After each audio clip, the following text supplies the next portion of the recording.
आल्यापासून म्हणजे मी थोडासा गडबडलेलो आहे अंतर्बाह्य. कारण एखादा आपल्यापेक्षा म्हणजे जाणकार माणूस समोर बसला तर गाताना सुद्धा विचार करून गावा लागतो.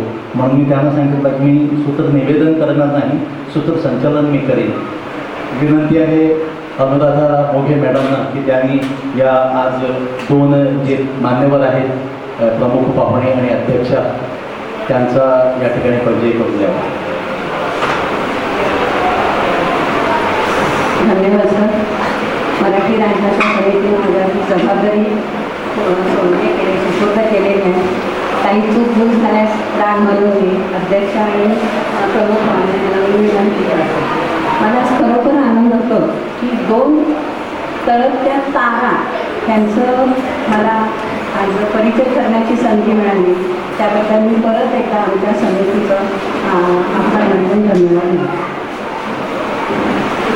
संगीता अभियंकर यांच्यावर काय परिचय करून देणं, त्या तर सगळीकडे खूप प्रसिद्ध आहेत आणि सुदैवानं आमच्या कार्यक्रमाला कार्यक्रमाला त्या प्रमुख पाहुण्या म्हणून आम्हाला लाभलेल्या आहेत. ते आमचं खरंच सुदैव म्हणायचं असं मीच लिहिली. आता थोडक्यात त्यांचा परिचय कसा परिचय करून द्यायचा झालं तर पुष्कळ आहे, पण वेळ कमी असल्यामुळं त्यांचा परिचय अगदी थोडक्यात करून द्यायचा मी प्रयत्न करते.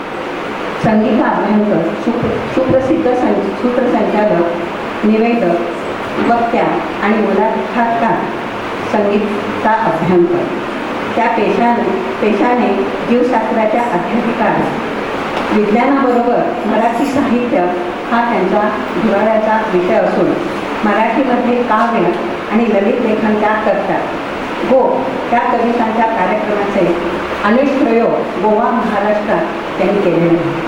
श्री शारदा ग्रंथ प्रसारक संस्थेच्या त्या कार्याध्यक्ष या नात्याने 2003 पासून गोमंतक महिला साहित्य संमेलनाच्या आयोजनात त्यांचा पुढाकार असतो. त्याशिवाय शारदा साहित्य पुरस्कार योजना, लेखन कार्यशाळा, काव्य शारदा हे मासिक, मुलासाठी वाचू आनंदे गाऊ आनंदे असे अनेक साहित्यिक उपक्रम संस्थेतर्फे आयोजित केले. जिज्ञासा विज्ञान केंद्राच्या प्रमुख या नात्याने कंसाय हे सूत्रीतील विज्ञान शिबिरही मुलासाठी आयोजन करण्यात येते. जन्मजात कर्णबधिर मुलांना वरदान ठरलेल्या स्वरनाद वाचा प्रशिक्षण व भाषा विकास केंद्राच्या त्या संस्थापक समन्वयक आहेत. विज्ञान भारती व विज्ञान परिषद गोवा या 2 संस्थांच्या माध्यमातून भारतीय विज्ञान प्रचाराच्या कार्यात राज्य व राष्ट्रीय पातळीवर अनेक जबाबदाऱ्या त्यांनी अतिशय यशस्वीपणे पार पाडल्या. महाराष्ट्र राज्य नाट्य स्पर्धा आणि गोमंतक विद्यानिकेतन मराठी नाट्य स्पर्धेकांना अभिनयासाठी पारितोषिकही मिळाली असून त्यांच्या सामाजिक व सांस्कृतिक कार्यासाठी त्यांना Indian medical association junior chamber पुनर्विप्लव मुलगाव, वनिता मंडळ वास्को, जीवन विद्या मिशन, श्री माधवराव ढवळीकर ट्रस्ट फोंडा, माननीय राज्यपाल गोवा ह्या सर्वांच्या तर्फे सन्मानित करण्यात आला. अशा या आमच्या संगीता अभियंकर आजच्या आमच्या ह्या कार्यक्रमाचा प्रमुख. दुसऱ्या विद्येची देवता म्हटलं तरी काय अतिशयोक्ती होणार नाही अशा डॉक्टर, त्यांचं नावच विद्या आहे, त्याच्यातच सगळं आहे. डॉक्टर विद्या प्रभुदेसाई यांचा परिचय करून देताना मला खूप आनंद होतो. विद्या देसाई यांचं शिक्षण विद्या देसाई यांचं शिक्षण MA मराठी व संस्कृत, MPhil PhD झालेलं आहे. गेली 25 वर्षे कर्मागुडी येथील PES महाविद्यालयात मराठी विभाग प्रमुख आणि 3 वर्षे उपप्राचार्य म्हणून काम करून निवृत्त झाले. त्या लेखन, संपादन, संशोधन इत्यादी कार्यरत असून त्यांची 8 पुस्तकं प्रकाशित झाली आहेत. कथा पिळवकरांचे ललित लेखन आणि मराठी कोकणी भाषांचा मालवणी बोलीवरील प्रभाव हे लघु संशोधन प्रकल्प विद्यापीठ अनुदान आयोगाला सादर केले आहे. विविध सामाजिक सांस्कृतिक संस्थांशी त्या संलग्न आहेत. त्या सिंधुदुर्गातल्या आणि लग्नानंतर गेली 36 वर्ष गोव्या त्या स्थायिक झालेल्या आहेत. आता त्या गोवेकर झालेल्या आहेत. धन्यवाद धन्यवाद धन्यवाद.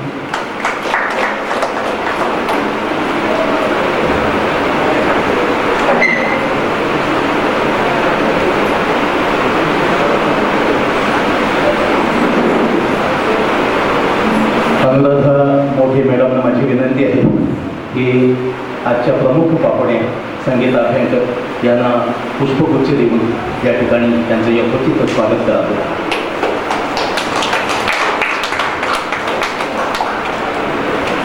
त्यानंतर कार्यक्रमाचे अध्यक्ष डॉक्टर विद्या प्रभू देसाई यांनाही त्यांनी पुष्पगुच्छ प्रदान करावा.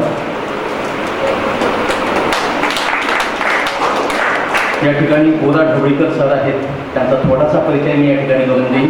शिक्षण क्षेत्रातील ज्येष्ठ व्यक्ती, अध्यात्म आणि संगीताचे ते भोक्ते आहेत, संगीत विषयाचे जाणकार आहेत, शास्त्रशुद्ध संगीताचे अभ्यासक आणि प्रभावी कलाकार आहेत, मराठी भाषेचे पुरस्कर्ते, उत्तम साहित्यिक, गेली अनेक वर्षे मराठी भाषा चळवळीचे सारथ्य ते करतात. मराठी राज्यभाषा व्हावी या स्वप्नपूर्तीसाठी त्यांची धडपड सर्वज्ञात आहे. संघर्षवादी आणि आशावादी असे व्यक्तिमत्व. त्यांना पुष्पगुच्छ देऊन गुलाबपुष्प देऊन या ठिकाणी त्यांचं स्वागत करावं. त्यानंतर मनोहर अडपईकर आहेत, जे शहरातील एक तटस्थ वकील, ज्यांनी आपली कारकीर्द केंद्र सरकारच्या टपाल खात्यामधून केली. तिथे कामगारांचा कैवार घेऊन त्यांनी कामगारांच्या हक्कासाठी बरीच वर्षे लढा दिला. भाजपचे ते ज्येष्ठ पुढारी असून स्वतःच्या तत्वनिष्ठ आणि सेवाभावी वृत्तीचा दाखला त्यांनी समाजाला दिलेला आहे. त्यांनाही पुष्प देऊन या ठिकाणी त्यांचं स्वागत करावं. त्यानंतर दिवाकर चिंकळे, शिक्षण क्षेत्रात बरीच वर्षे ते होते. संगीताच्या माध्यमातून समाजाला जोडण्याचं काम त्यांनी सम्राट क्लब आणि सम्राट क्लब इंटरनॅशनलच्या माध्यमातून केलेलं आहे. सम्राटचे ते संस्थापक आहेत. त्यांनाही गुलाबपुष्प द्यावं. त्यानंतर विनोद पोकळे समाजसेवक आहेत. मराठी भाषेसाठी त्यांचं कार्य खूप मोठं आहे. त्यांनाही या ठिकाणी गुलाबपुष्प देऊन त्यांचं स्वागत करावं.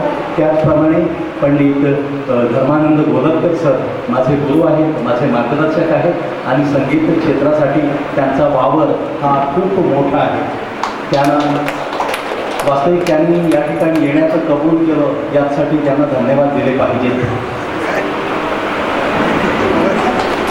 गुलाबपुष्प देऊन त्यांचं या ठिकाणी सन्मानवजा स्वागत झालेलं आहे. त्यानंतर दीपमोदेकर कुटुंब, दीपमध्ये सरस्वती, दीपाग्रे वसते लक्ष्मी, तस्मै दीप नमो नमः.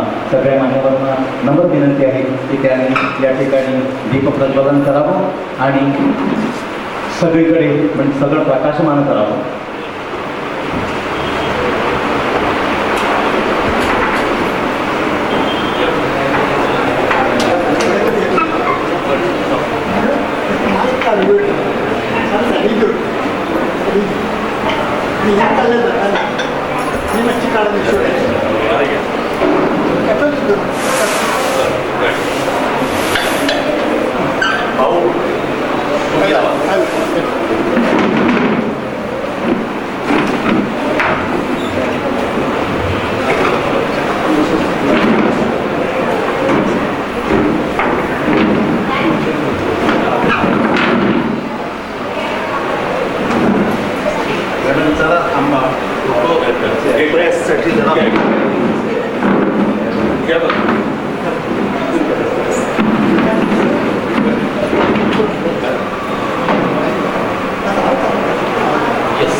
प्रज्वलन झालेलं आहे. अनंत काकबा तथा अका प्रियोडकर यांच्या प्रतिमेला पुष्पहार अर्पण करण्यात आलेला आहे.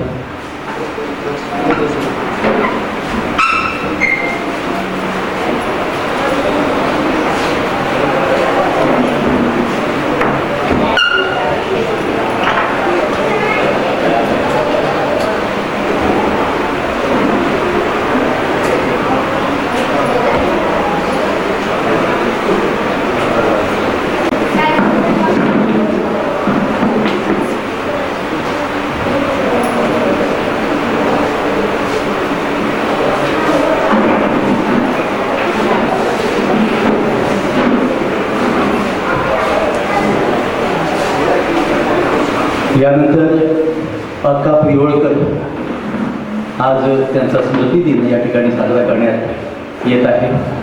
आजच्या प्रमुख पाहुणे संगीत अभ्यंकर यांना विनंती आहे की त्यांनी या ठिकाणी आपलं मन मोकळं करावं.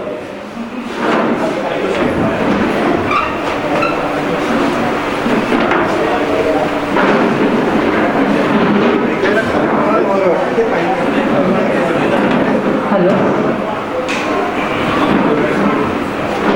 हॅलो नमस्कार.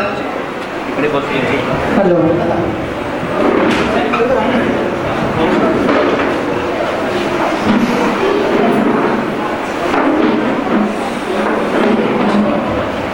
जास्त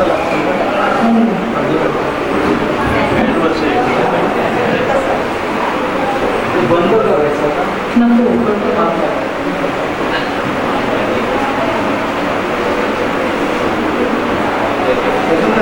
अजून घे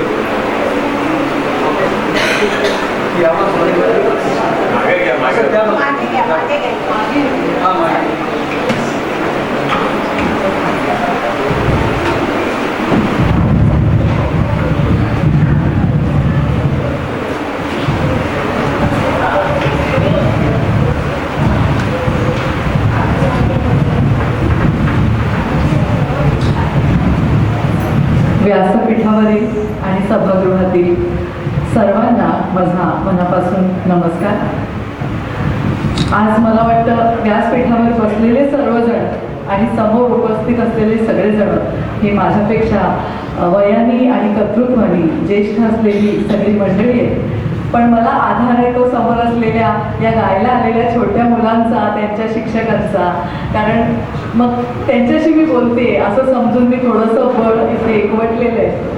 आणि आज इकडे अका प्रियोळकर यांच्याविषयी बोलायला मला जेव्हा गोरा ढवळीकर सरांनी आमंत्रित केलं त्याचा अर्थ मी असा समजते की आता त्यांच्याबद्दल जाणून घ्यायला मी सुरुवात करावी, त्याचं हे निमित्त आहे. आणि मी सुद्धा याच्यासाठी हो म्हटलं कारण त्या निमित्ताने माझंही त्यांच्याबद्दल वाचन होईल.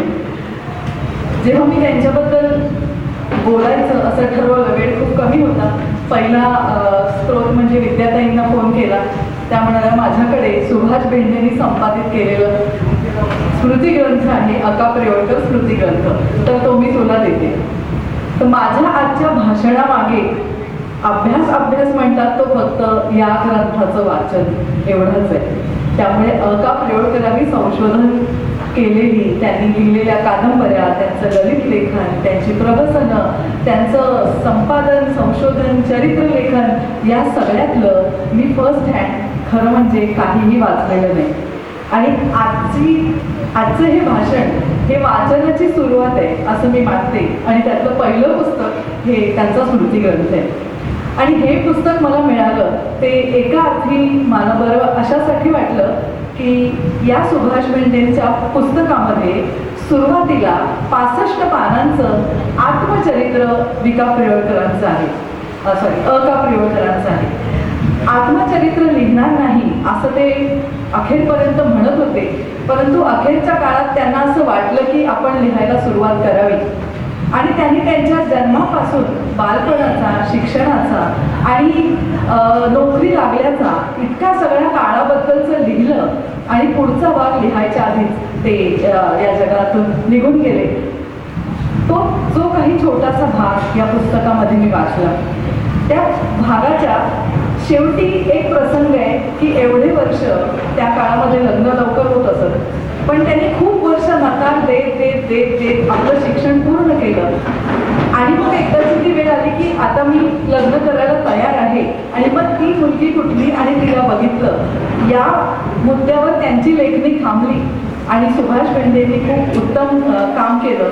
आणि ते काम म्हणजे त्यांच्या पत्नी अनसूया पिळवळकर यांच्याकडून पुढचा भाग लिहून घेतला.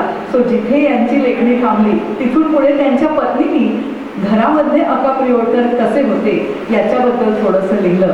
आणि या दोन गोष्टी जेव्हा एखाद्या व्यक्तीला जाणून घ्यायला तुम्ही पहिल्यांदा सुरुवात करता तेव्हा खूप महत्त्वाचं आहे. आणि हे पुस्तक मला विद्याताईंनी दिलं त्याबद्दल म्हणजे तशीच योजना असेल दैवाची, म्हणून हेच पुस्तक माझ्याकडे आलं. या पुस्तकाचं अजून एक वैशिष्ट्य म्हणजे ही एक अतिशय मौल्यवान अशी प्रत आहे. कारण इथे जर तुम्ही पाहिलं तर स्वतः अनसूया पिळवळकर यांनी विद्याताईंना लिहून ही प्रत दिलेली आहे. आणि त्यांचं नाव जेव्हा अनसूया असं अका पिळवळकरांनी ठेवलं तेव्हा त्यांनी म्हटलं होतं की तुला मी हे नाव ठेवलंय कारण जिला कुणाबद्दल असूया असू नये ती अनसूया, आणि सासरी आल्यानंतर तू सासरच्यांशी याच भावनेने वागावं म्हणून हे नाव मी तुला ठेवलंय असं त्याच्यामध्ये आठवणीमध्ये नमूद करतात. जेव्हा मी हे वाचायला घेतलं तेव्हा माझ्या लक्षात आलं 1895 साली त्यांचा जन्म झाला आणि 1995 साली मी गोव्यात आले. सो ते त्यांचं जन्मशताब्दी वर्ष होतं. तर तेव्हापासून आजपर्यंत आपला हा पुण्यात चालणारा कार्यक्रम असं कानात पडतं, दुसऱ्या दिवशी पेपरला वाचते, पण आजवर कधीही माझ्या हातून त्यांच्याबद्दलचं वाचन झालं नव्हतं. त्याला कारणीभूत हा कार्यक्रम झाला आणि त्यासाठी तुम्हा सर्वांचे, सर्व ज्येष्ठांचे मी मनापासून आभार मानते.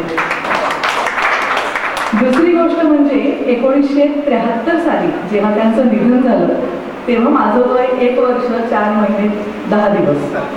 त्यामुळे अका पिळवळकर या व्यक्तीला जाणून घेण्याचा माझ्यासाठी एकमेव मार्ग म्हणजे त्यांनी लिहिलेली पुस्तकं आणि त्यांच्याबद्दल लिहिलेली पुस्तकं, हा एकमेव मार्ग आहे. आणि हे पुस्तक एकच त्याचं प्राथमिक वाचन करून त्याचा माझ्या मनावर जो प्रभाव पडला किंवा त्यातून माझ्या मनात जे काही काय म्हणायचं मला जे वाटलं, जाणवलं ते फक्त मी इथे तुमच्यासमोर थोडंसं मांडणार आहे. मुख्य माझा फोकस किंवा माझं मुख्य लक्ष हे त्या 65 पानाच्या छोट्या आत्मचरित्रावर आहे. त्या एवढ्याशा आत्मचरित्रामध्ये लहानपणीच्या त्या काळामध्ये शिक्षण घेण्यासाठी त्या छोट्या मुलांनी केलेली धडपड आणि आज बरोबर 100 वर्षानंतरची त्याच वयातली मुलं जेव्हा मी समोर बघते आणि शिक्षण घेण्यासाठी एक साधा जाऊन फॉर्म भरायचा असतो ॲडमिशनचा, तो फॉर्म भरताना सुद्धा मुखदुर्बळ मुलं, सगळं आई-वडिलांना करायला लावणारी मुलं, आणि त्या काळामध्ये फोन नव्हते, वाहतुकीची व्यवस्था नव्हती, शिक्षण कुठे कसलं मिळेल ते पण अशा शाळा नव्हत्या गोव्यामध्ये. त्यामुळे कुठे पोर्तुगीज शाळा आहे, कुठे मराठी शाळा आहे, कुठे मला काय शिकायला जावं लागेल, ह्या सगळ्या चौकशा त्यांचे आई-वडील करत होते असं त्यांच्या आत्मचरित्रातून दिसलं नाही. ते मला फार महत्त्वाचं वाटलं. 1895चा जन्म आणि 1910 साली ते 5वी इयत्ता पोर्तुगीज, त्याला सेकंड ग्राव असं म्हणतात, असं मी ह्या पुस्तकातूनच शिकले. तर ती ॲडमिशन घ्यायला गेले तर त्यातला प्रसंग त्यांनी पहिलं वाक्य फार सुंदर लिहिलं. मी कधी जन्मलो व कोठे जन्मलो हा प्रश्न 1910 साली माझ्यापुढे उभा राहिला, जेव्हा पोर्तुगीज 5व्या इयत्तेच्या परीक्षेला बसण्याच्या अर्जासोबत जन्माचा दाखला जोडावा लागणार होता.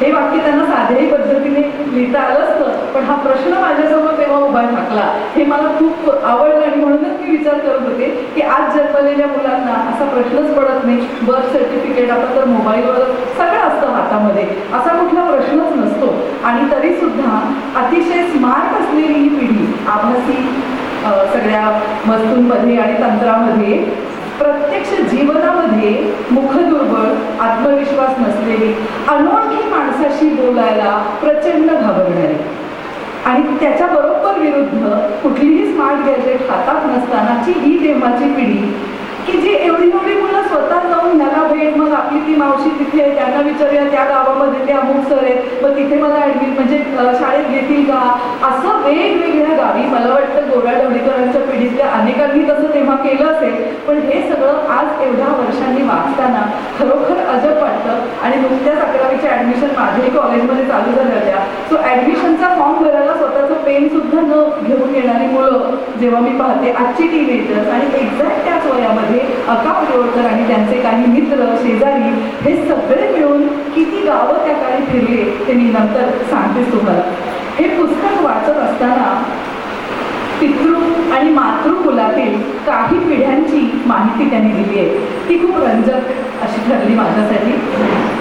त्यांच्या आईला अफीण असं म्हणत असत. त्याचं कारण त्यांनी दिलंय की तिला लहानपणी ती जरा शांत राहावी बाळ असताना, म्हणून तिला थोडी अफू देत असत आणि म्हणून तिचं मोठेपणी पण नाव अफीण असंच पडलं. त्याचप्रमाणे त्यांना 6 मामा होते आणि त्यातले शेवटचे 2 वामन आणि विष्णू हे जुळे होते. हे मी इथे सांगण्याचं कारण एवढंच की त्याच्या पुढे त्यांनी असं लिहिलंय की जन्माच्या क्रमाने आधी जन्म वामनचा झाला आणि मग विष्णूचा झाला, पण त्या काळी किंवा अजूनही असेल, पण माझ्यासाठी नवीन माहिती की मागाहून जे बालक जन्माला आलं त्याला वडील मानलं जातं, म्हणून मग वामनचं नाव आधी आणि विष्णूचं नंतर. तर ही एक नवीन माहिती. खरं ते असं का आहे हे शोधायला हरकत नाही, मी सुद्धा शोधणार आहे, वेळ नाही मिळाला. अजून हे लहानपणीचं सगळं चित्र लिहिताना आजकाल आपण पेहराव म्हणतो, पोशाखांनी असा पेहराव केला, तर त्याचं क्रियापदातलं रूप त्यांनी वापरलेलं मला खूप छान वाटलं वाचताना की मी अंगरखा पेहरलो होतो असं. अशा काही गोष्टी मला ज्या आवडल्या त्या मी फक्त टिपत गेले.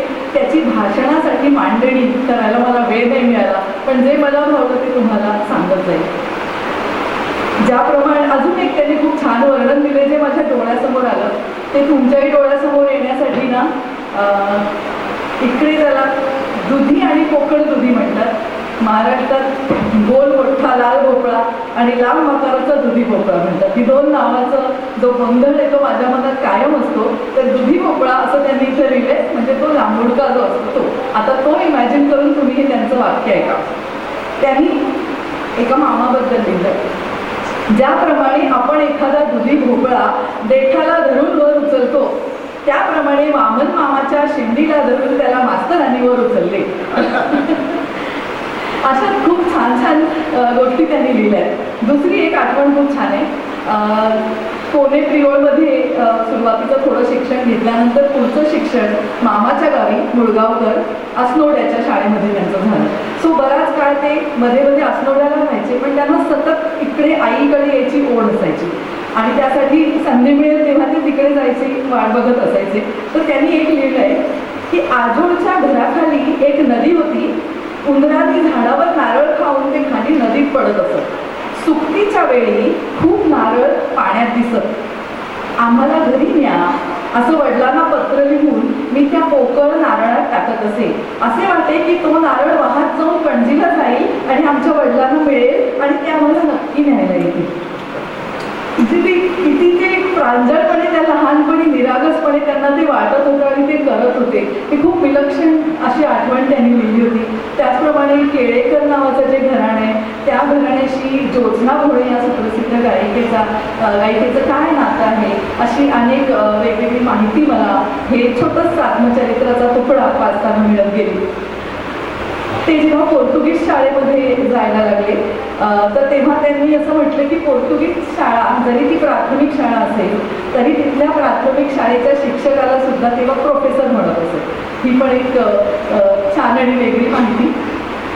त्यांच्या या 1895 ते साधारण 1917-18 पर्यंतच्या प्रवासात छोट्याशा प्रियोळ, कोने, असनोडा, नागेशी, कुळगाव, मडगाव, माजोर्डा, सावर्डे, अडफळे, असोळणे, कोंडा, बोरी, कुंडई, रायतूर, धारवाड, सांगली, पुणे, दुर्भाट, वेंगुर्ले, मुंबई इतका सगळा प्रवास त्यांनी केला शिकण्यासाठी. ह्या गावाला जा, त्या गावाला जा, म्हणजे आणि तेव्हा स्थिर स्वरूपाच्या अशा शाळा नव्हत्या. सो इथे कोणीतरी मास्तर आले, मग त्यांनी 2 महिने शिकवलं, मग त्यांना जावं लागलं, मग मडगावला गेले, मग प्लेगची साथ झाली, मग ती शाळा बंद पडली, मग सावर्डेला गेलो, मग तिथे ते जे मास्तरांनी आपलं शेती करायला सुरू केली त्यांनी 2 महिने शिकवलं, मग ते गेले, मग आता पुढे जायचं. तर तेव्हा हे अका प्रियोळकर आणि त्यांचा मित्र दोघं जण गपचूप घरच्यांना न सांगता मालवणला गेले त्या काळी, आणि म्हणजे वेऱ्यापर्यंत गेले त्यांच्या कुठल्या तरी नातेवाईकाच्या बहिणीच्या घरी.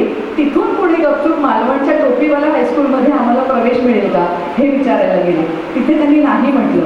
बेळगावला गेले, तिकडच्या सरदार हायस्कूलमध्ये आम्हाला प्रवेश मिळेल का असं विचारलं, त्यांनी नाही म्हटलं. ह्या दोन्ही ठिकाणी नाही म्हणण्याचं कारण पण अजब आहे.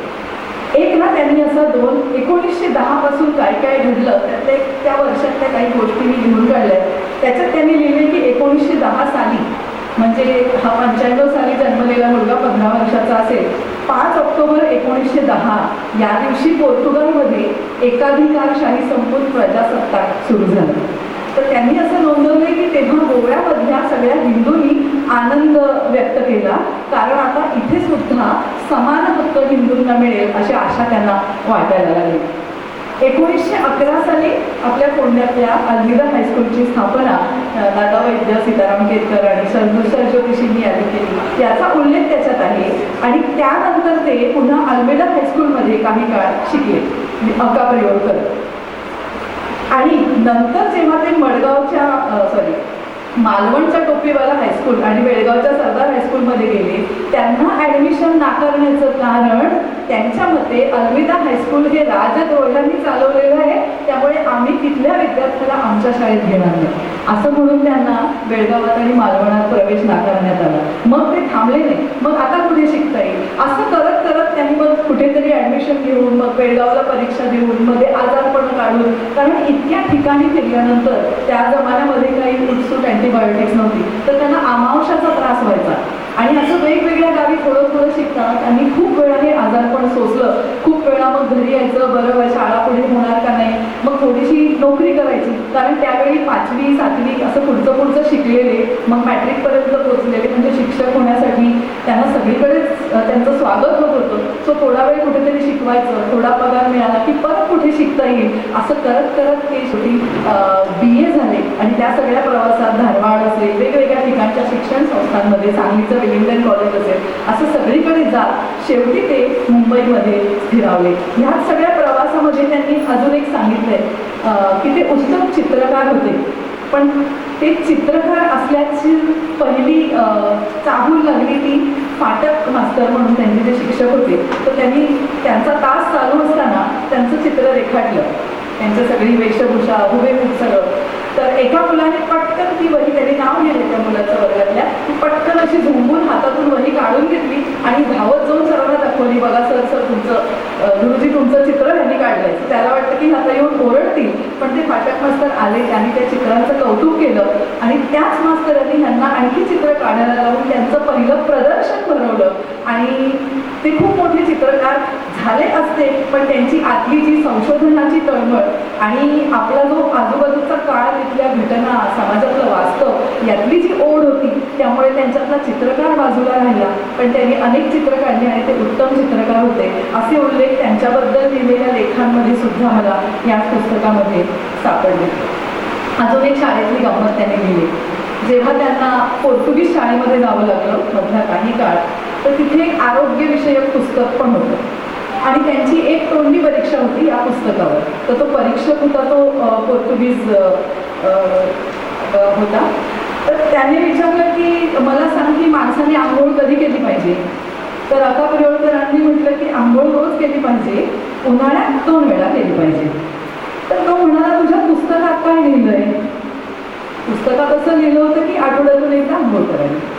त्यावर अका परिवळकरांनी म्हटलं की पुस्तकात काही लिहिलेलं असू दे, ते पुस्तक थंड प्रदेशातल्या लोकांसाठी आहे, उष्ण प्रदेशातल्या लोकांनी रोज आंघोळ केली पाहिजे असं त्यांनी ठासून सांगितल्यानंतर त्या पोर्तुगीज जो कोणी परीक्षक होता त्याचा थोडा दुखावला इकडे अहम, आणि तो तिथून रागाने निघून गेला. मग त्यांनी दुसरे परीक्षक मागवले आणि मग ती परीक्षा झाली. म्हणजे लहानपणापासून एक म्हणजे कुशाग्र बुद्धी, कुठल्याही गोष्टीचं कारण काय आहे त्या सकट ती गोष्ट जाणण्याची आणि ते उघडपणे व्यक्त करण्याची हिंमत त्यांच्यामध्ये होती.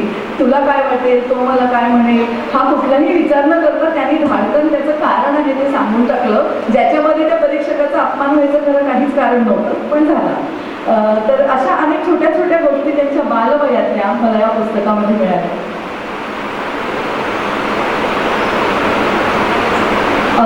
हा जो त्यांचा शोध शिक्षणासाठी चालू होता ना, कोण ॲडमिशन देईल, तो बेळगाव आणि मालवणची ॲडमिशन नाकारल्यानंतर मडगावामध्येच एक सेंट्रल इंग्लिश हायस्कूल तेव्हा सुरू झालं.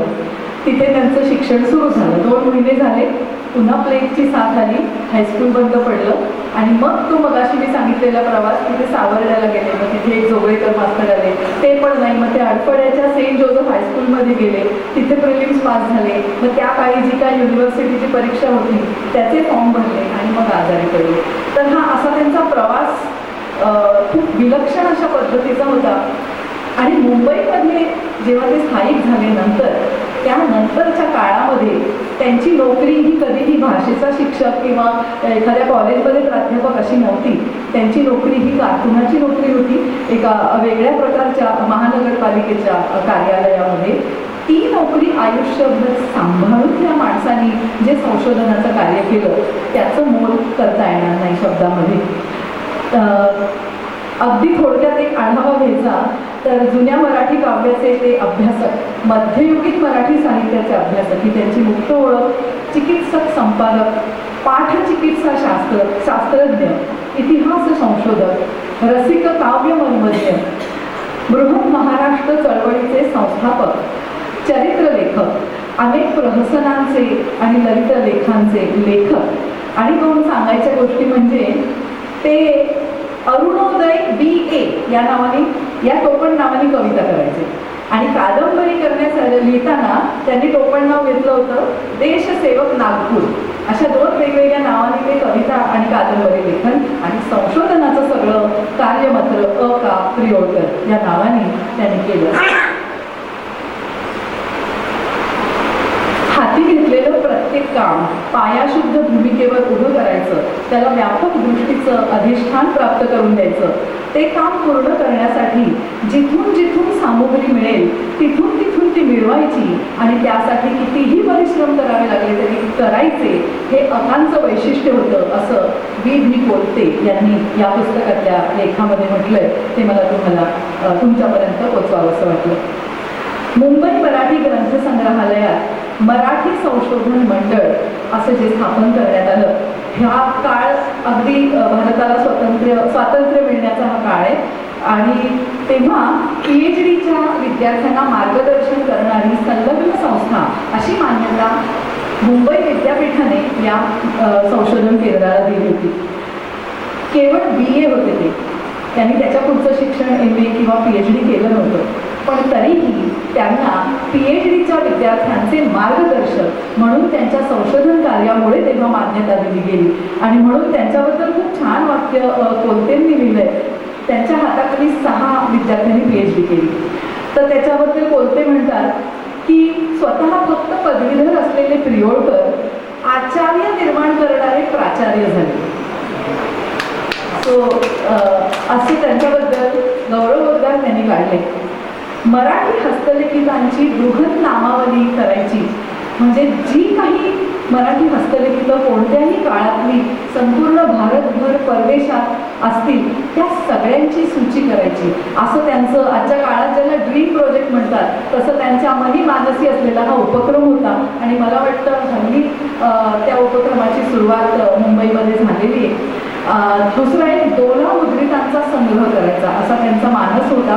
माझ्यासाठी हा शब्द आज मी शिकलेला नवीन शब्द आहे. दोला मुद्रित म्हणजे काय, म्हणजे ज्या काळामध्ये छापण्याची कला अत्यंत प्राथमिक अवस्थेत होती, दोला म्हणजे पाळणा, सो अगदी पाळण्यात होती, तर त्या काळी जी ग्रंथसंपदा प्रकाशित झाली 1805 पासूनच्या पुढच्या काही वर्षांमध्ये, तर त्या काळात छापलेल्या ग्रंथांना दोला मुद्रिते असं म्हणतात. इंग्लिशमध्ये त्याला क्रॅडल पब्लिकेशन्स असं म्हटलं जातं. तर अशी जी भारतामध्ये त्या काळी झाली, तर या गोष्टीचंही त्यांनी प्रचंड मोठं संशोधन केलं आणि त्यावरून the printing press in India असं इंग्लिश पुस्तक लिहिलं. या इंग्रजी पुस्तकामुळे त्यांना अखिल भारतीयच नाही तर आंतरराष्ट्रीय पातळीवर त्यांचं नाव झालं आणि रशियापासून अनेक युरोपीय देशांमधल्या लोकांनी हे पुस्तक आवर्जून वाचलं, कारण हा कंटेम्पररी काळ होता, तिथेही प्रिंटिंग सुरू झालं होतं आणि आपल्याकडेही त्यांचं राज्य इकडे असल्यामुळे प्रिंटिंग सुरू झालं होतं. पण त्याची पद्धत आणि त्याचं काय म्हणायचं, त्याची एक प्राथमिक अवस्थेतलं असं ते प्रिंटिंग होतं. तर ती दोला मुद्रितांचं संग्रह करावा असं त्यांना वाटत होतं. मराठी भाषेच्या अध्यापकांना अज्ञात असलेल्या जेजुईटांच्या मराठी वाङ्मयाचं एक नवीन दालन अका प्रियोळकरांनी उघडलं. मला सुद्धा आतापर्यंत जेजुईटांनी लिहिलेलं मराठीतलं पुस्तक म्हणजे फक्त फादर स्टीफनने लिहिलेलं ख्रिस्तपुराण एवढंच माहिती होतं. आज जेव्हा मी अका प्रियोळकरांबद्दल वाचलं तेव्हा मला कळलं की या पलीकडेही कितीतरी ग्रंथसंपदा त्या काळी मराठीमध्ये ख्रिस्ती पाद्र्यांनी लिहिली होती आणि त्या सगळ्याचं संशोधन अका प्रियोळकरांनी केलं. त्याशिवाय गोवा इन्क्विजिशन हे पुस्तक जर त्यांनी इंग्लिशमध्ये लिहिलं, पुन्हा या पुस्तकामुळे त्यांना आंतरराष्ट्रीय कीर्ती प्राप्त झाली आणि आजही या पुस्तकाचं संदर्भ मूल्य प्रचंड आहे. अजून एक गोष्ट जी त्यांनी काळाच्या पलीकडे पाहून केली. आज आपण बघतो आपल्या गोव्यामधली सेंट्रल लायब्ररी, तिथे सुद्धा डिजिटाईज केले जातात जुने मॅन्युस्क्रिप्ट, जुनी पुस्तकं, पुराण ग्रंथ. त्या काळामध्ये अका प्रियोळकरांनी लंडन, लिस्बन, रोम अशा ठिकाणच्या ग्रंथालयामध्ये असलेले दुर्मिळ मराठी ग्रंथ त्याच्या मायक्रोफिल्म्स काढून त्यांनी आणून घेतल्या, ज्या आज मुंबई मराठी ग्रंथालयामध्ये उपलब्ध आहेत. सो इतकं विजन त्यांचं होतं की एखाद्या गोष्टीचा ध्यास घेतला की जिथे कुठे जे काही असेल ते कुठल्याही फॉर्ममध्ये असेल ते घेऊन यायचं. अशा प्रकारचं सतत तळमळीने केलेलं संशोधन त्यांच्या महानगरपालिकेच्या नोकरीतून निवृत्त झाल्यानंतर पूर्ण वेळ त्यांनी वैयक्तिक संशोधनाला दिला आणि अखेरपर्यंत ते संशोधन करत राहिले. आणि म्हणून त्यांच्याबद्दल त्यांच्याकडेच PhD केलेली एक शिष्या मीना जोशी, तिने असं म्हटलंय की संशोधन हा विषय त्यांच्यासाठी सक्तीचा नसून आसक्तीचा होता.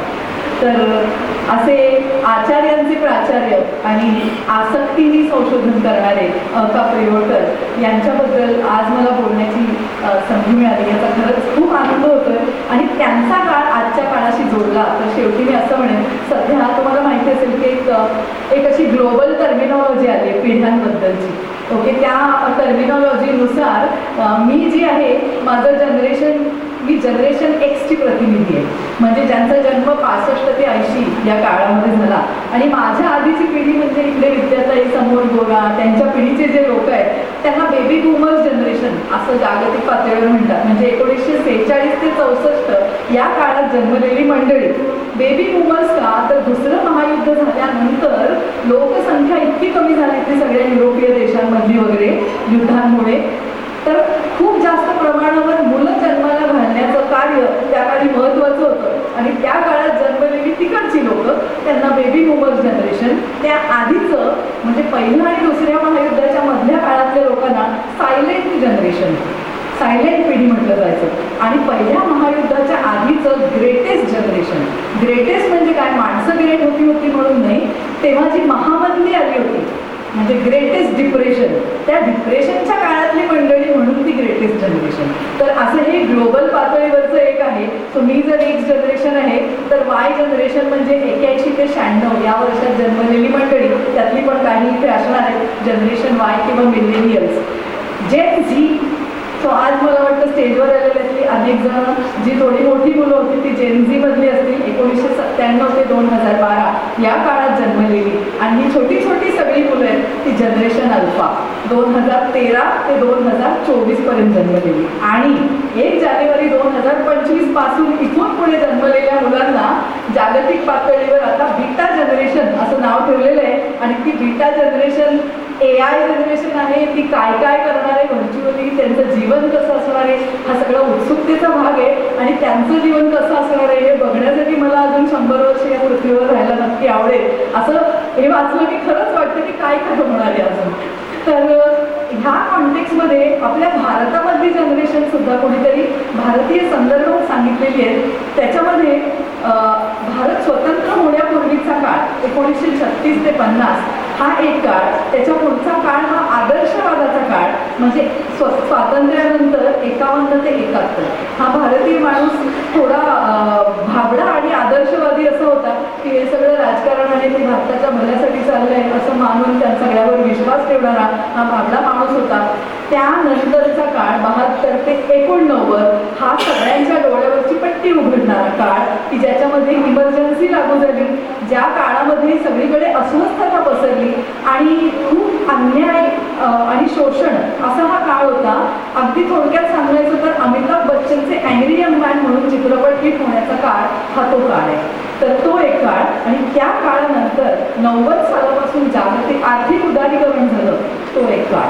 असे 4 काळ सामाजिक आणि आर्थिकदृष्ट्या भारतामध्ये आपण मानू शकतो. तर ही पण स्थित्यंतरं मला वाटतं तुमच्यातल्या काही पिढीच्या लोकांनी सगळीच पाहिलेली आहे. अजून एक आपल्या इतिहासाकडे पाहून वर्गीकरण भारताचं केलं जातं ते पार्टिशन जनरेशन ज्यांनी भारत पाकिस्तान फाळणी अनुभवली, दुसरं ट्रान्झिशन जनरेशन 64 ते 83 आणि तिसरं 84 नंतरचं मार्केट जनरेशन. सो आम्ही सगळे आताचे इकडचे उपस्थित बरेच जण हे मार्केट जनरेशनचे मंडळी आहोत. तर हे असं सगळं वर्गीकरण इतक्या झपाट्याने पुढच्या काळात झालं हे मी सांगण्याचं कारण की हे सगळं चालू असताना मी जेव्हा बघते की 1895 साली जन्मलेला एक मुलगा त्यानंतरच्या 20 वर्षामध्ये त्या वयामध्ये किती धडाडीने काय काय करतो आणि त्यांनी समाजाचा जो तुकडा अनुभवला इतक्या लहान वयात जे विविध प्रकारचे जीवन अनुभव घेतले जे आजचं मूल 20 आज PhD पर्यंत आपल्याला पालकच स्पॉन्सर करतात, कुठलीही धडपड करावी लागत नाही, सातत्याने ATM कार्ड आई वडिलांचं चालू असतं. सो अशा काळामध्ये जरी मोबाईलवर कितीही स्मार्ट असली मुलं तरी पण आजकाल जीवनात पुढे जाताना आपला मार्ग शोधण्यासाठी टक्के टोपी खाण्याची वेळ ह्या जनरेशन अल्फा बीटा ह्यांच्यावर फार कमी येते. आणि म्हणून पूर्णपणे वेगळं असं 100 वर्षानंतरचं चित्र मला यांचं बालपण वाचताना असं खूप तुलनात्मक जाणवत राहिलं. तर मग मी म्हटलं की आपण ते तिथे सांगू आणि धन्यवाद. खरं मी अजून एक खूण लावून आणली होती पण आता उशीर झालाय की एक नाव फक्त सांगते. सुनील कुमार चॅटर्जी नावाचे बंगालमध्ये प्रोफेसर होते, राष्ट्रीय प्राध्यापक. त्यांनी अका प्रियोडकर गेल्यावर संस्कृतमधून त्यांना श्रद्धांजली वाहिली. तर ती मी एक वाचेन म्हणून खूण लावून आणली होती पण नव्हती.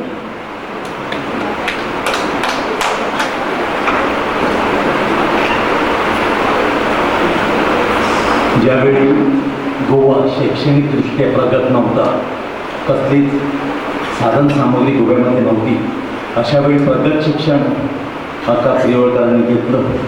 फक्त इच्छाशक्ती आणि धडपड हे भांडवल त्यांच्याकडे होतं.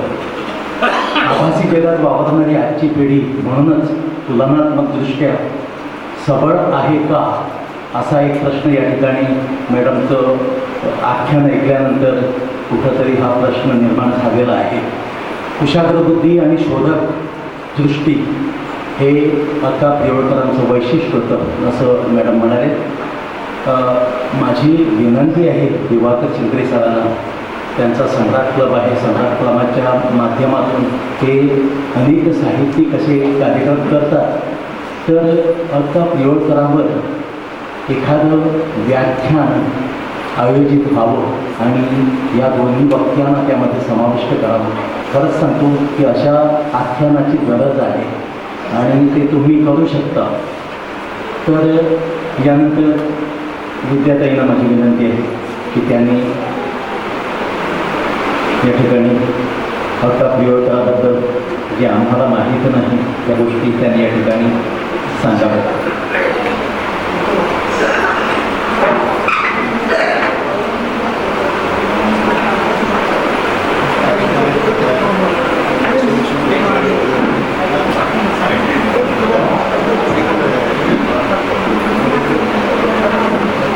नमस्कार. व्यासपीठावर असलेल्या केवळ संगीताताई आणि व्यासपीठावरून स्थलांतरित झालेले माझ्या समोर बसलेले सर्व श्रोतृगणामध्ये सामील झालेले व्यासपीठावरील मान्यवर आणि इतर रसिक हो. आज आपण या ठिकाणी ज्या पुण्यपुरुषाच्या 52व्या स्मृतिदिनानिमित्त जमलो आहोत त्या प्राध्यापक अक्का पिळवळकरांच्या पुण्यस्मृतीला मी सर्वप्रथम अभिवादन करते. आत्ता संगीत अभ्यंकरनी बरंच काही अगदी ज्याला आपण प्रॅक्टिकल लेवलवर म्हणू की जे काही त्यांचं स्मृतिचित्रामधून त्यांना जाणवलं, अक्कांचं संपूर्ण जीवन त्यांनी असा जीवनपट तुमच्यासमोर उभा केला. बऱ्याच गोष्टी त्यांनी त्या सांगितलेल्या आहेत. त्यातल्या आता मला तुम्ही जे वामन काका त्यांचे तर त्यांना ते याचं ही गोष्ट मी लहान असताना सुद्धा ऐकलेली होती, तर त्यामुळे मला ते ऐकताना फार मजा वाटली. आणि एकूणच अक्कांच्या एकूण कार्यकर्तृत्वाचा जो एक आढावा म्हणजे जन्मापासून संगीताताईने घेतला ते ऐकल्यानंतर किंवा त्यांच्याविषयीच्या वाचनानंतर माझं स्वतःचं मत असं आहे की अक्का ही एक व्यक्ती नव्हती, ती एक संस्था होती. आणि ती संस्था कशी होती हे त्यांचं एकूण कार्यकर्तृत्व बघितलं की लक्षात येतं. कारण आतापर्यंत अनेकांनी सांगितलं की त्यांनी संशोधनामध्ये जे काही काम केलेलं आहे त्याला तोडच नाही. आत्ता यांनी दोलामुद्रितांचा उदाहरण दिलं.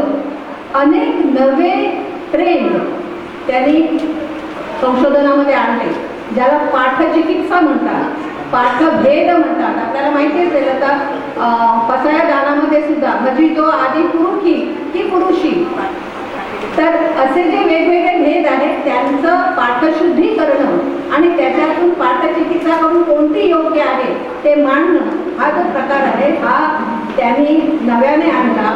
आणि त्यामुळे संशोधनाच्या कार्यामध्ये त्यांनी प्रचंड असं योगदान त्यांचं आहे. दुसरी महत्त्वाची गोष्ट ज्याचा उल्लेख आता संगीताताईंनी केला तो म्हणजे बृहन महाराष्ट्राची संकल्पना. आजही म्हणजे इतरत्रही आणि गोव्यामध्ये सुद्धा मी बघितलं की बृहन महाराष्ट्र संमेलन वगैरे काहीतरी मागे झालं होतं निमित्त जगांमध्ये. मी काही तिथे गेले नाही, पण ती संकल्पना नेमकी काय आहे याचा किती लोकांनी खोलात विचार केलेला आहे मला माहिती नाही. पण त्यांनी ही जी संकल्पना मांडली आणि त्याच्यासाठी पोर्तुगीजांच्या जोखडाखाली असलेल्या गोव्यामध्ये राहून त्यांनी चळवळ सुरू केलेली होती. आणि त्याबद्दल त्यावेळेला मला वाटतं श्रीधर व्यंकटेश केतकर यांच्यासारख्या माणसाने सुद्धा त्यांचं फार कौतुक केलं होतं. इसवी सन 1915 मध्ये स्वतः अक्का आणि त्यांचे वडील बंधू विका म्हणजे विनायक काकबा पिळवळकर यांनी एक स्वयंसेवक नावाचं त्रैमासिक सुरू केलेलं होतं. आणि त्या स्वयंसेवक मासिकामध्ये ते गोव्यातल्या लोकांबरोबरच महाराष्ट्रातल्या लोकांचंही साहित्य प्रसिद्ध करत असत. तिथे 1923 ऑगस्टचा एक स्वयंसेवक अंक त्यांनी बृहन महाराष्ट्र विशेषांक म्हणून काढलेला होता. आणि त्या विशेषांकामध्ये त्यांनी अक्कांनी एक लेख लिहिला होता. तो लेख असा होता की बृहन महाराष्ट्राचा सर्वश्रेष्ठ सम्राट. या लेखामध्ये त्यांनी जे बृहन महाराष्ट्र ही संकल्पना स्पष्ट केलेली आहे त्याचं विश्लेषण केलेलं आहे. मला असं वाटतं की ज्यांना माहिती नसेल त्यांच्यासाठी ती कळावी की नेमकं बृहन महाराष्ट्र ही संकल्पना काय आहे. ते असं म्हणतायत की शेक्सपियरला राजा करून ज्याप्रमाणे कार्लाइलने जगभरातील सर्व आंग्ल भाषिकांच्या एकीकरणाचा प्रश्न सोडवला होता किंवा सोडवला प्रयत्न केलेला होता. त्याचप्रमाणे संत ज्ञानेश्वर महाराजांना आपला सम्राट कल्पून संत रामदासांच्या मराठातित्व मिळवावा या आदेशानुसार मराठी भाषेच्या निकषावर मराठी भाषक साम्राज्याला बृहन महाराष्ट्र म्हणावं. आणि मग ते कुठेही असू दे, ते मी तर असं बघितलंय की दुबईमध्ये वगैरे सुद्धा या बृहन महाराष्ट्राची साहित्य संमेलन होतात. आपण त्याला कितपत माहिती इथल्या लोकांना आहे मला माहिती नाही. किंबहुना त्यामध्ये किती मागे एकदा असं ते चर्चासत्र झालं होतं शिरूरला, तिथे मी पेपर तो प्रेझेंट केला होता. त्यामध्ये त्यांच्या या कामाबद्दल बोलले होते. त्यातल्या अनेकांना माहिती नव्हतं की हे म्हणजे तिथले जे टीचर्स होते त्यांना की बृहन महाराष्ट्राची मूळ संकल्पना ही अकानी मांडलेली आहे. ते चाललंय आपलं बृहन महाराष्ट्र म्हणून ते सेमिनार घेत आहे. जसं आता संगीताताईंनी सांगितलं की ते धारवाडला कर्नाटक विद्यापीठामध्ये होते आणि तिथे त्यावेळेला सुद्धा कर्नाटकामध्ये कानडी मराठी वाद होता. तर त्यांना BA स्पेशल BAला स्पेशल मराठी हा विषय घ्यायचा होता. सुरुवातीला एक कुणीतरी तिथे शिकवणारे होते, प्राचार्य होते, त्यांनी त्यांना हा विषय घ्यायला मिळेल म्हणून सांगितलं. नेमकं हे जेव्हा तृतीय वर्षाला पोचले तेव्हा ते प्राचार्य बदलले आणि त्यांनी विरोध केला. विरोध केल्यानंतर यांनी केलं काय की ती जी बातमी होती ते वृत्त तसंच्या तसं त्यांनी मुंबईच्या वृत्तामध्ये पाठवलं आणि मग तिथल्या वृत्तपत्रामध्ये वेगवेगळ्या मथळ्यांनी ही बातमी आली की कर्नाटकामध्ये विद्यार्थ्यांना मराठी घ्यायला मज्जाव केला जातो.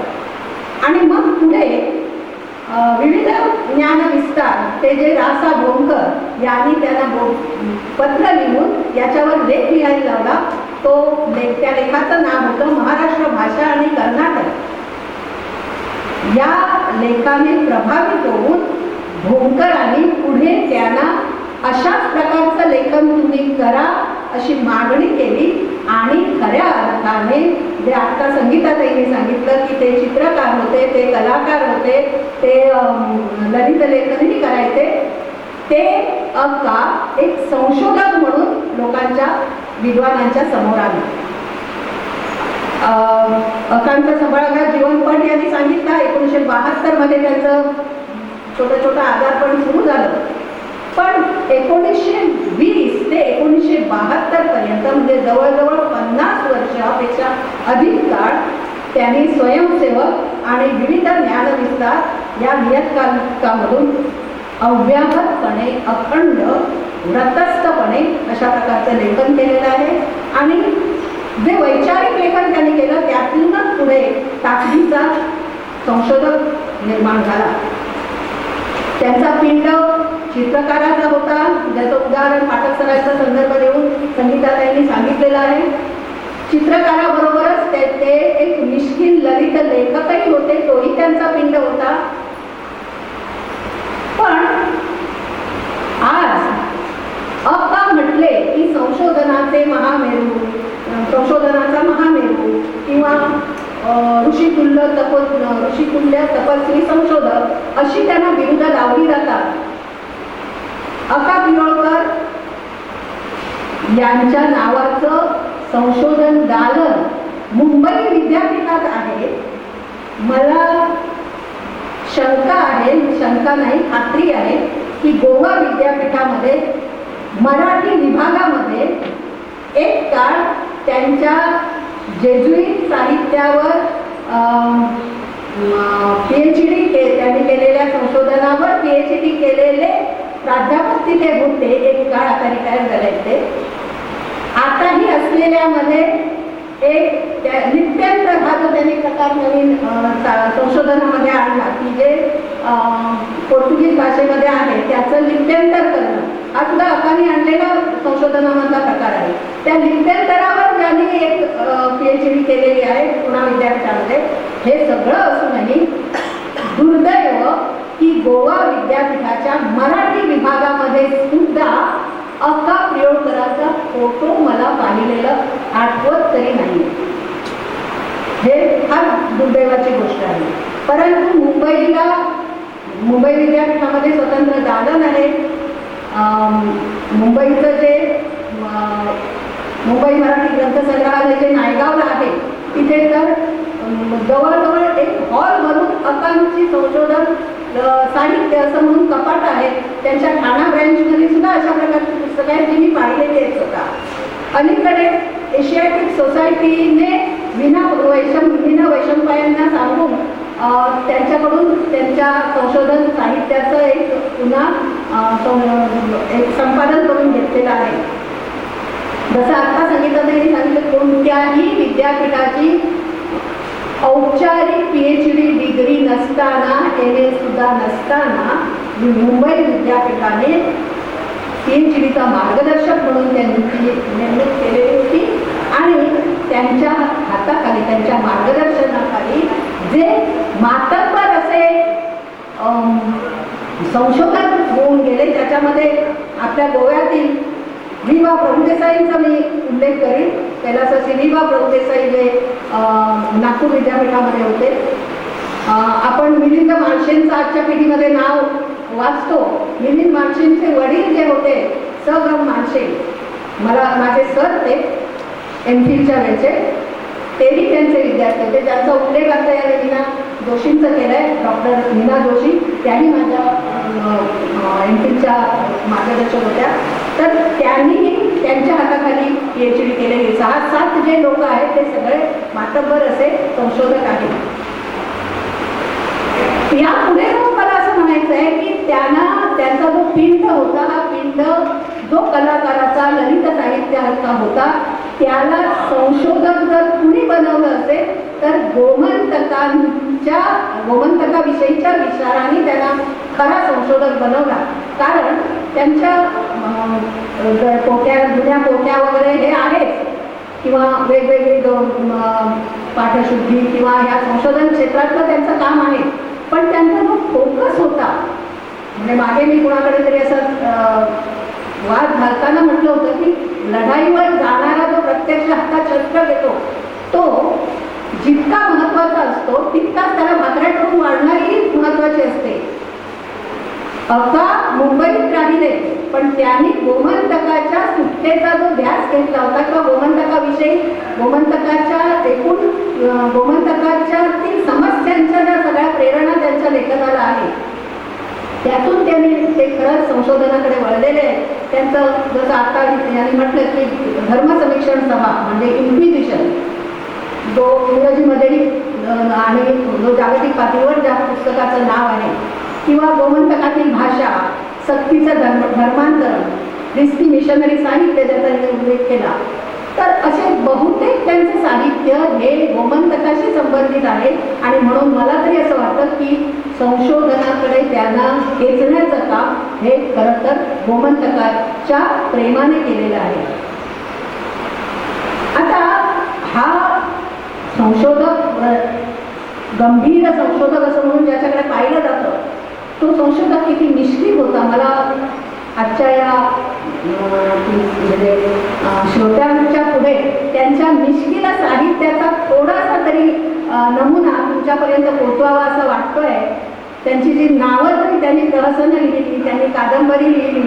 कादंबरीचं नाव जर तुम्ही ऐकाल तर गोंडवनातील गावगुंड म्हणजे गोंडवनातील प्रियंवदा नावाची श्रीधर व्यंकटेश केतकरांची एकटाची कादंबरी होती ज्याने कादंबरीमध्ये फार मोठं तत्वज्ञान आणि फिलॉसॉफी सामाजिक ऐक्य वगैरे सांगितलं होतं आणि स्वतः हा माणूस कसा वागत होता म्हणून त्यावरून त्यांनी सुचून 52 प्रकरणांची गोंडवनातील गावगुंड नावाची कादंबरी लिहिलेली होती. त्यांनी कथा लिहिल्या अंकुकाकाची छत्री किंवा कुलकर्णी लीलामृत नावाचा एक त्यांचा लेख जे कुलकर्णी म्हणजे माहिती असेल तुम्हाला गावातल्या शेतजमिनीचा सारा वगैरे घेणारे त्या काळचे कुलकर्णी पद असलेले तर त्यांच्यावर कोटी करणारे साधं संगीत सोपसंभव त्याच्यावर त्यांनी लिहिलं. संगीत एकच शिणी त्यांची प्रहसनांची नावं बघितली तरी आपल्या लक्षात येईल की आणि ही सगळी प्रहसनं आणि हे त्यांचं साहित्य ललित साहित्य त्या काळच्या महाराष्ट्रातल्या वेगवेगळ्या नियतकालिकामधून प्रसिद्ध होत होतं. त्यांच्या कविताही अशाच अनेक आहेत. मी आता वेळेअभावी तर ते कवितांची नावं घेत नाही पण त्यातल्या 2 कवितांचा मला उल्लेख केल्याशिवाय पुढे जाता येत नाही. त्यातलं पहिली कविता म्हणजे श्रेष्ठ धर्म कुठला बोला, म्हणजे इन्क्विजिशनचा जो परिणाम आहे तो, आणि त्याविषयीचं त्यांनी आपलं त्या निर्मिती प्रक्रिया सुद्धा विविध ज्ञान विस्तारच्या एका अंकामध्ये लिहिली आहे की मला ही कविता कशी सुचली.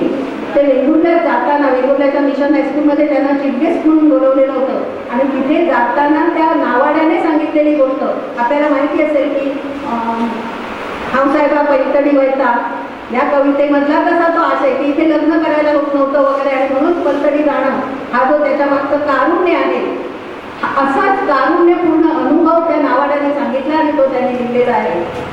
त्यांची आणि मला अतिशय कविता महत्त्वाची वाटते सांगावी, कारण वसुंधरेची वल्लभाराधना. आपल्यापैकी अनेकांनी कुसुमाग्रजांची पृथ्वीचे प्रेमगीत ही कविता वाचली असेल, काहींनी अभ्यासली असेल. हाच विषय घेऊन त्यांनी अप्रतिम अशी प्रेमकविता लिहिली आहे वसुंधरेची वल्लभाराधना, ज्याच्यामध्ये अद्वितीय शाश्वत चिरंतन प्रेम व्यक्त केलेलं आहे आणि वैज्ञानिक सत्याला कुठेही धक्का न लावता त्यांनी या आशयावर कल्पनेचा साथ चढवलेला आहे. यामध्ये त्यांनी सूर्याभोवती पृथ्वीचं फिरणं आणि परप्रकाशित चंद्राने पृथ्वीभोवती गिरट्या काढणं हे वैज्ञानिक सत्य कुठेही त्यांनी न डावलता एक वसुंधरेने केलेली या सूर्याकडे प्रेमाची केलेली याचना असं त्या कवितेचं रूप आहे.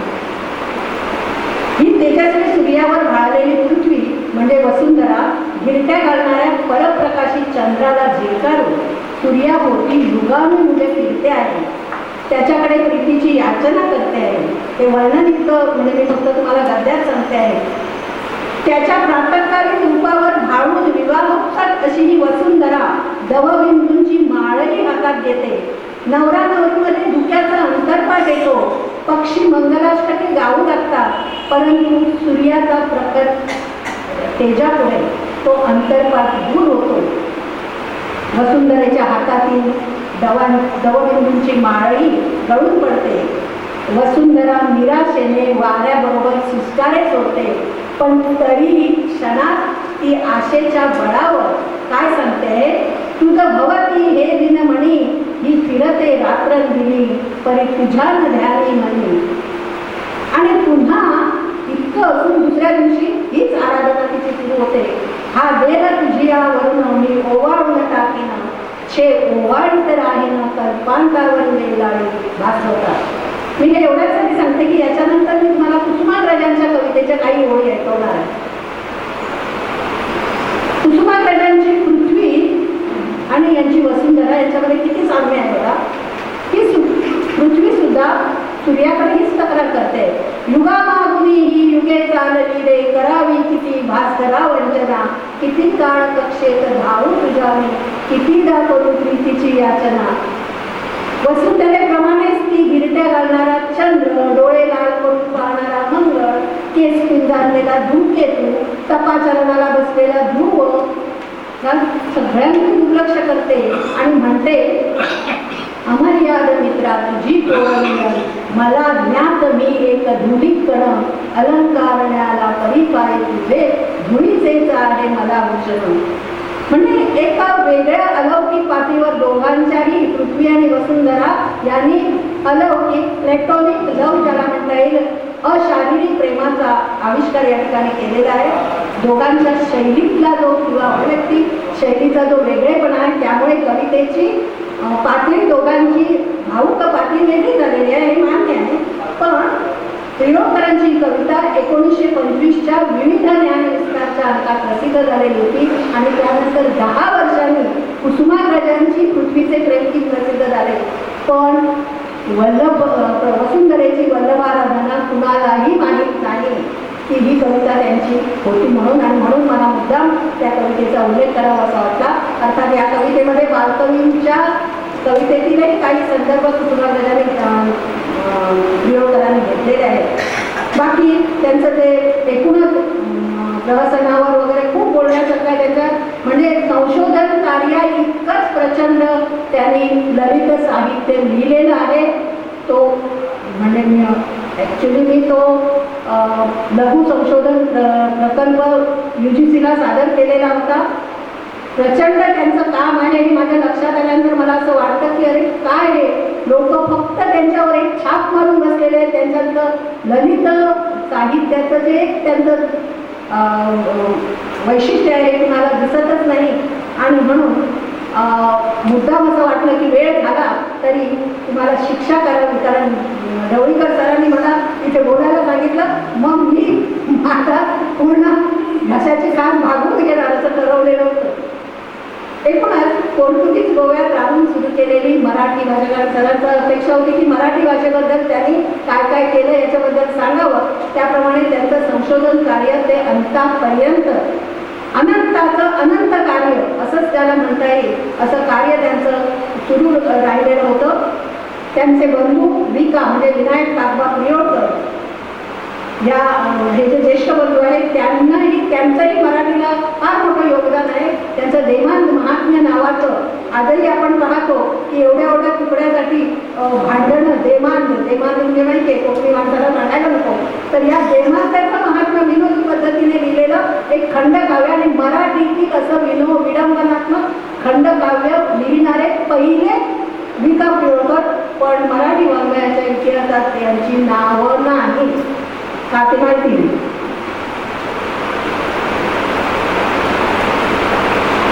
आता इतकं त्यांचं प्रचंड काम आहे की मी या कामामध्ये काय बोलावे असंच आहे.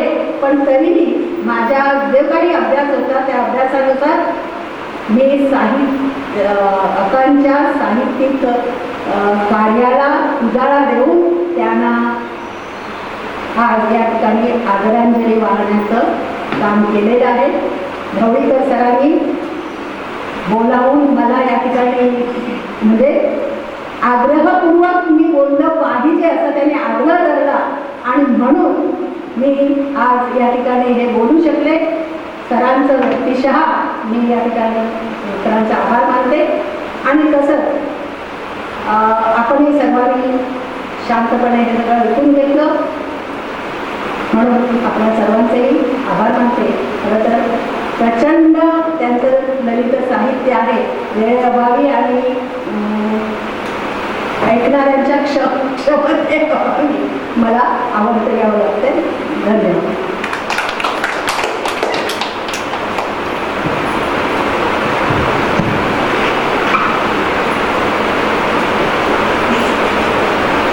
अका पिरोळकरांची भाषा संशोधन, इतिहास संशोधन, साहित्य, काव्य, त्यांचं अनंत मराठी प्रेम या विषयावर दोन्ही वक्त्यांनी विस्तृत अशी माहिती या ठिकाणी दिलेली आहे. यानंतर आजच्या समूहगीत गायन स्पर्धेचे बक्षीस वितरण होईल. तत्पूर्वी आभार व्यक्त करतील मच्छिंद्रचारी सर. सगळ्या मान्यवरांना विनंती आहे की त्याने पुन्हा आपलं स्थान व्यासपीठामध्ये घ्यावं.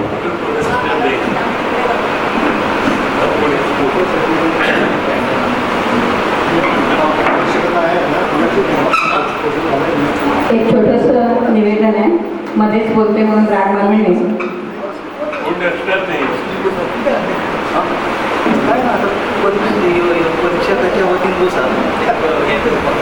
आजच्या कार्यक्रमाच्या सुरुवातीला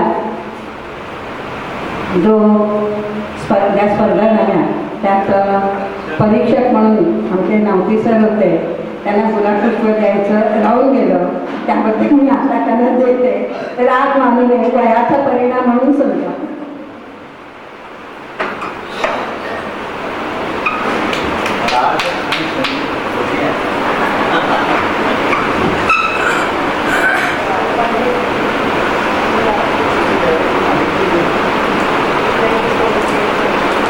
सर्वात महत्त्वाचा भाग कुठल्याही कार्यक्रमाचा हा म्हणजे आभार प्रदर्शन. आभार प्रदर्शन केल्यानंतर बक्षीस वितरण करूया आणि मसाजदारांना समाप्ती करूया. नाहीतर हे लोक आहेत ते सुद्धा जातील. ठीक आहे, जास्त वेळ घेत नाही. फक्त एक अध्यक्षांना विशेष सूचना करू इच्छितो. सर्व कार्यक्रम आपले आतापर्यंत हे पसायदानानेच समाप्ती करत आलो. एक आज अध्यक्षांची विनंती घेऊन सूचना करू इच्छितो की जे संस्कृतमधून जे राहिलेलं आहे त्याचं इथे उद्धृत करून आपण कार्यक्रमाची सांगता केली होती. तर श्रद्धांजली म्हणजे आपला हा कार्यक्रम जो आहे त्यामुळे आज पसायदांच्या ऐवजी आपण काही घेऊया. सर्वांनी कृपया नोंद करावी आणि अध्यक्षांनी माझी विनंती मान्य केल्याबद्दल धन्यवाद. तर जास्त वेळ घेत नाही. ऑलरेडी सगळ्यांनी आपलं कार्य व्यवस्थित चोखपणे केलेलं आहे. तरी एक आभार व्यक्त करण्याचे एक आपलं जे औपचारिक त्याला हे त्याप्रमाणे मी ही नावं घेतो इथे.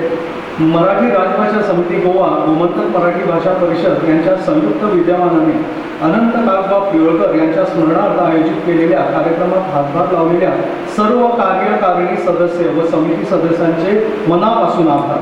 सुगम समूहगीत स्पर्धेचे परीक्षक श्री दुर्गाकुमार नावती व श्री धर्मानंद गोलतकर यांचेही विशेष आभार. चहापान पुरस्कर्ते, चहापान व नाश्ता पुरस्कर्ते माधवराव ढवळीकर ट्रस्टचे अध्यक्ष निखिल ढवळीकर यांचेही आभार. विजेत्यांना दिली जाणाऱ्या बक्षिसांचे पुरस्कर्ते प्रथम बक्षीस शिवराम पोकळे यांनी घोषित केलेले आहे. द्वितीय बक्षीस ॲडव्होकेट मनोहर आडपईकर यांनी घोषित केलेलं आहे आणि तृतीय बक्षीस श्री दिवाकर शिंपरे यांनी घोषित केलेले आहे. उत्तेजनार्थ पारितोषिक श्री शानदास सावंत सर आणि मच्छंद्रचारी यांनी घोषित केलेले आहे. कार्यक्रम यशस्वीरित्या पार पाडण्यासाठी आपल्याला जे सभागृह व श्री विद्यावृद्धी संस्थेचे श्री उदय डांगे सर यांनी पुरस्कृत केले आहे, त्यांचेही विशेष आभार. स्वागत गीत सादर करते महालक्ष्मी हायस्कूलचे विद्यार्थी यांचेही आभार. स्पर्धेमध्ये सहभागी झालेल्या सर्व शाळांचे शिक्षक व विद्यार्थ्यांचे खूप खूप मनापासून आभार.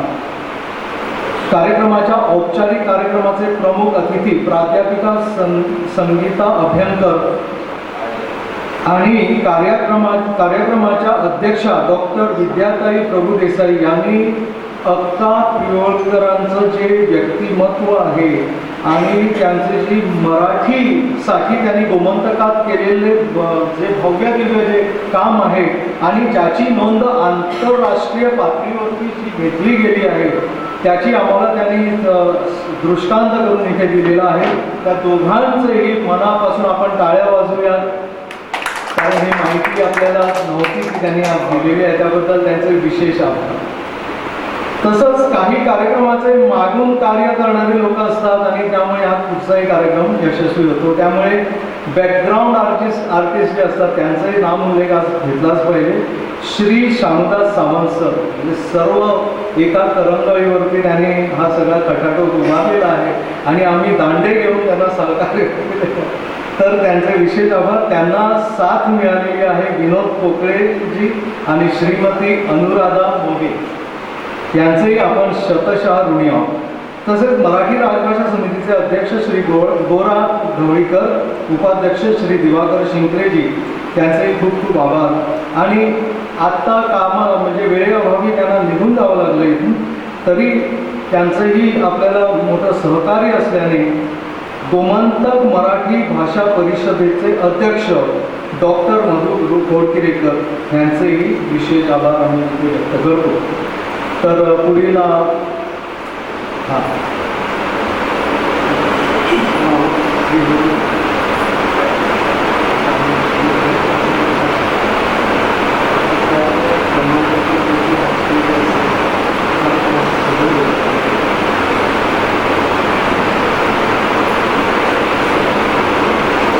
आता लवकरात लवकर आपण पारितोषिकांचंही जाहीर करू, पण जरा एक अडचण तांत्रिक आल्यामुळे मी विनंती करतो आपले मॅडम संगीता जी की त्यांनी आपला संस्कृतमध्ये जी श्रद्धांजली वाहिलेली आहे ती त्यांनी इथे उद्धृत करावी, जेणेकरून आपला वेळ वाचला आहे.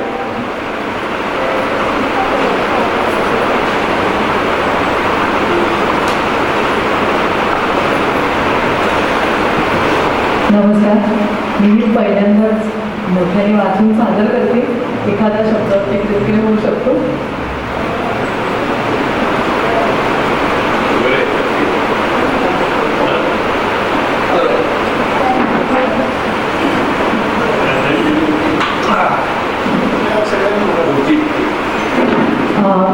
ह्याच्यातले सगळे शब्द असे आहेत की आपल्याला त्यांना काय म्हणायचं आहे संस्कृतमध्ये हे कळणार आहे. सुनीती कुमार चॅटर्जी म्हणजे चट्टोपाध्याय. तो शेवटी त्यांनी आपलं हे नाव पण त्यात गुंतलेलं आहे. सारस्वत कुल श्रेष्ठो नामना नंतः प्रियोळकरः गोमंतक सुधीवर्य आसीत् कोकण गौरवम् गोमन्तकीयमैतीयं वाङ्मयम् आर्यं लेच्छयो सम्यक् संशोधितं येन कुशाग्रसूक्ष्मया धिया फिरङ्गविजिते देशे विशेषतो गोमन्तके बर्बरमतयः केचित् ख्रिस्तानाय पुरोहिताः आरेभिरे धर्मनाशं प्रजासातं च निष्ठुरं पूर्णमालोचनं तस्य ह्यपक्षपातदृष्टिमान् सत्यदिदृक्षया चैव स्वग्रन्थे कृतमानसौ इतिहासे साहित्ये च भारतसंस्कृतावपि ऐक्यं भाषाश्रितं तद्दत् भावाश्रितं च तेन हि ज्ञानरुचा सुदीप्तेन भावशुद्ध्या प्रकाशितं समदृष्टिः सदासीन वै सर्वभूतेषु मित्रता विबुधजनसौभाग्यं यस्यासीत् सुलभं सदा यस्या कालप्रयाणं हि विश्वेषां शोककारणं स्मृतिर्यस्य सदा पुण्या सुरुचित्यन पाठिनी अनंत प्रीति मैत्री भाव प्रियोळकर वंशजः चित्ते गुणमुद्धानां हि सुरुन्नो जीवतात् सदा प्रियस्यानुजकल्पस्य प्रियोळकरस्य तुष्टये प्रीतिश्रद्धा नमस्कारो गच्छतु प्रियसन्निधिं काश्यपान्वयजातेन सुनीती देवशर्मणा. इथे स्वतःचं नाव म्हटलं. काश्यपान्वयजातेन सुनीती देवशर्मणा चोकनक्तेन चित्तेन श्रद्धामाल्यं समर्प्यते. मानविकी विद्यासु भारतस्य जातीयाध्यापकेन निवेदितं श्रा सुनीतिकुमार चट्टोपाध्यायेन. बाकी सगळं लेख इंग्रजीमध्ये. धन्यवाद. आज या कार्यक्रमाच्या औचित्याने आपण अक्का प्रियोळकर म्हणजे अनंत ताकबा प्रियोळकर यांच्याविषयी अमूलाग्र माहिती घेतलेली आहे. आणि हा जो ध्यास आहे आपण चालूच ठेवायचा आहे. जे जे संदर्भ आपल्याला आज समजलेले आहेत त्याकडे आपण परत वाकून पाहायचं आहे, अभ्यास करायचा आहे. आणि पुढच्या कार्यक्रमामध्ये आपण सर्वांनी तो विषय अभ्यासून अनंत ताकबा प्रियोळकर हे गोव्याची अस्मिता कसे करू शकतात यावर आम्ही निवेदन सरकारकडे द्यावं लागेल. त्याआधी आपल्याला अभ्यास करावा. तर मी विनंती करतो मोगे मॅडम यांना की बक्षिसं त्यांनी लवकरात लवकर जाहीर करावी.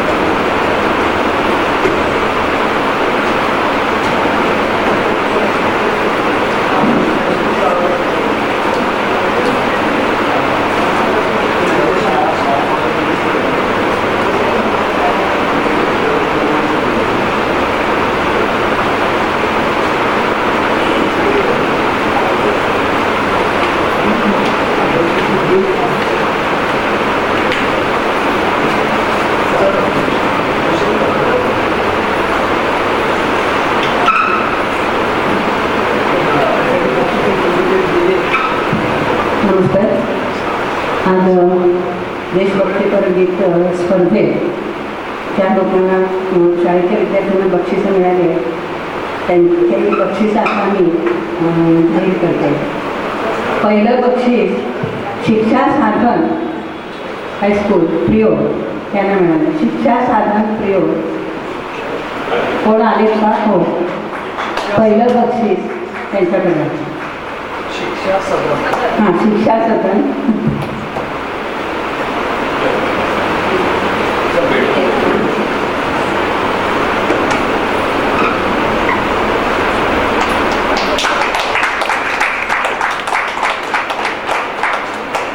द्वितीय बक्षीस मिळाले सरस्वती हायस्कूल कवळे.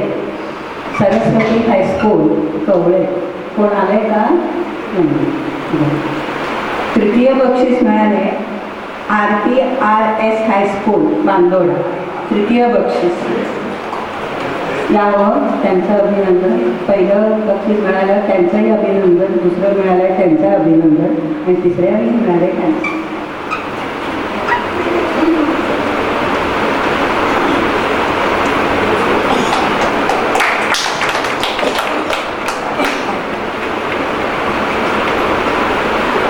आता 3 बक्षिसं तर दिली. आता 2 आहेत उत्तेजनाचं बक्षीस. उत्तेजनाचं पहिलं बक्षीस आहे विवेकानंद विद्यालय बोरी. विवेकानंद विद्यालय बोरीचे कोण आले का? नाही. तर दुसरं उत्तेजनाचं बक्षीस आहे श्री महालक्ष्मी हायस्कूल तळावली. श्री महालक्ष्मी हायस्कूल तळावली. आले का कोण? त्यांच्याकडे कोण नाही. बरं, ठीक.